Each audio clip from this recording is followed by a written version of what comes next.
ভালো করে দেখলে মিথ্যে বলে তো কোনো বস্তুরই অস্তিত্ব এ বিশ্ব ব্রহ্মাণ্ডে চোখে পড়ে না। মিথ্যে শুধু মানুষের বোঝবার এবং বোঝাবার ফল। সোনাকে পিতল বলে বোঝানো মিথ্যে, বোঝাও মিথ্যে,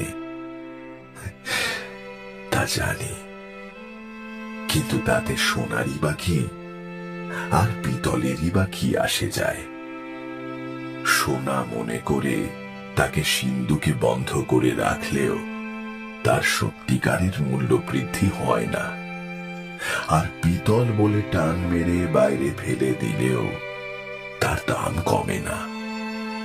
সেদিনও সে পিতল, আজও সে পিতলই। এই বিশ্ব ব্রহ্মাণ্ডের সমস্তটাই পরিপূর্ণ সত্য। মিথ্যের অস্তিত্ব যদি কোথাও থাকে, তবে সে মানুষের মন ছাড়া আর কোথাও না।